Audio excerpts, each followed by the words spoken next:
Regardez le bureau de Pete Hegseth, le tout-puissant patron du Pentagone. Voilà ce qui se passe. Eh oui, terminé le ministère de la Défense. Place au ministère de la Guerre, comme pendant cette très longue période allant de 1789 à 1947. Satisfaction, vous allez les écouter, du patron du Pentagone, mais également du président Donald Trump. Je pense que c'est un nom beaucoup plus adapté, surtout compte tenu de la situation actuelle dans le monde. Nous avons l'armée la plus puissante du monde, les meilleurs équipements du monde, et nous avons la meilleure manufacture d'équipements. Ce n'est pas une question de changement, on revient à ce qui existait. Nous passerons à l'offensive, ce ne sera plus seulement de la défense. Nous allons former des guerriers, plus seulement des défenseurs. Richard Verly, alors, que dites-vous de cette Amérique qui veut des guerriers et pas des défenseurs? Alors, il y a quand même, pour être tout à fait exact, une petite contestation politique qui monte aux États-Unis sur ce changement de nom.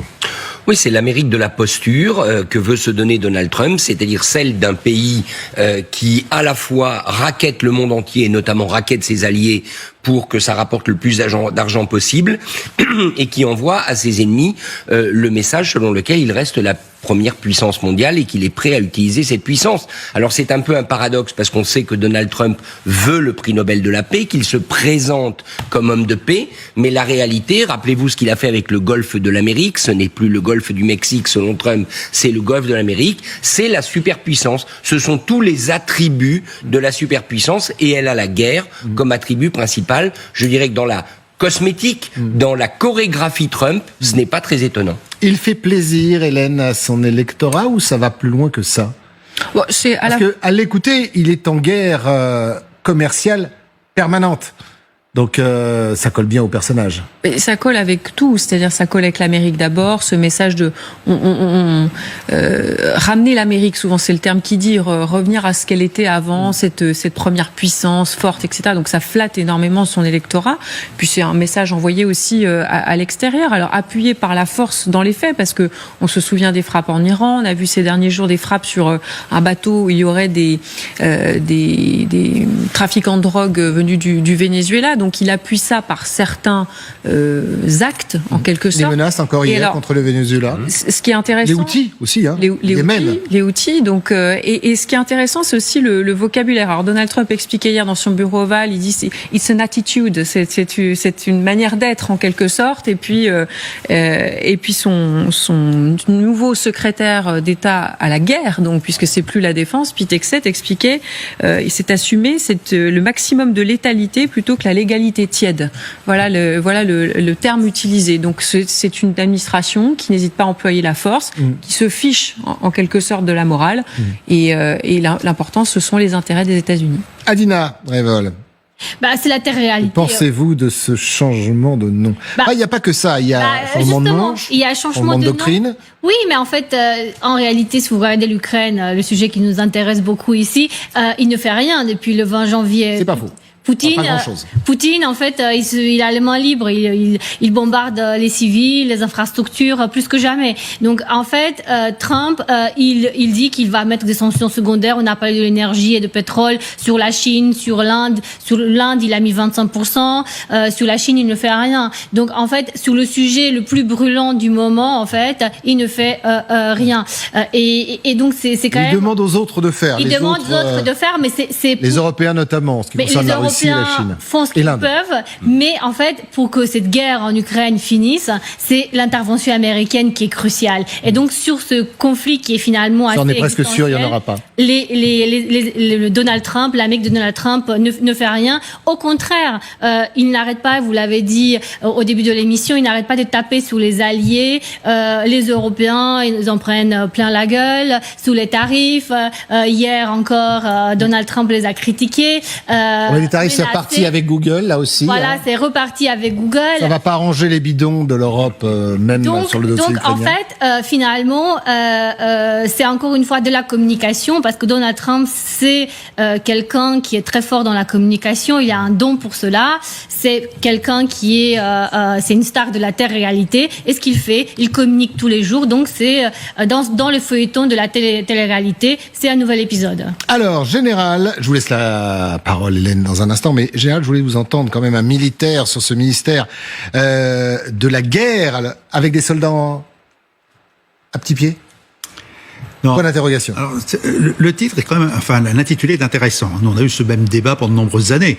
Nous sommes passés du ministère de la Défense au ministère des Armées, sous Macron d'ailleurs, en 2017. C'était quoi l'explication, tiens, à l'époque? Alors, je ne sais pas pourquoi. C'était pas très clair. Moi, je dirais que j'ai une réflexion de l'intérieur. Simplement, rappeler peut-être que le ministère de la Défense, et ça correspond à ce qui vient d'être fait, la notion de défense, au moment, nuit un petit peu à l'image des armées. Hein, on n'est pas là pour faire que de la défensive. Effectivement, on est là aussi pour faire de l'offensive, si on a besoin. Et puis, je dirais qu'en interne, peut-être... D'ailleurs, aujourd'hui, pardon, je vous laisse finir. Oui. Je suis désolé de vous couper la parole, mon cher général, mais si on avait été plus à l'offensive, on serait peut-être pas dans la situation d'aujourd'hui. Peut-être, parce que quand vous dites ministère de la Défense, très rapidement, vous vous enfermez finalement, dans le domaine de la défense. Et que prendre l'initiative, finalement, vous n'osez plus. Ça, il faut quand même pas l'oublier, l'aspect psychologique. Un deuxième aspect aussi intérieur pour moi, c'était que quand on a 200 000 militaires et 60 000 civils au sein des armées, c'est bien de rappeler que c'est le ministère des armées avant tout, donc des militaires. Et je pense que c'est aussi important de le dire aux militaires, à une époque où on avait quand même que remous interne sur un petit peu notre finalité. Donc c'est bien de rappeler que le ministère des armées, c'est le ministère des militaires, et que s'il y a des civils, bah oui d'accord, mais le ministère des militaires, il est là. Bon, ça c'est l'aspect, je dirais, très franco-français.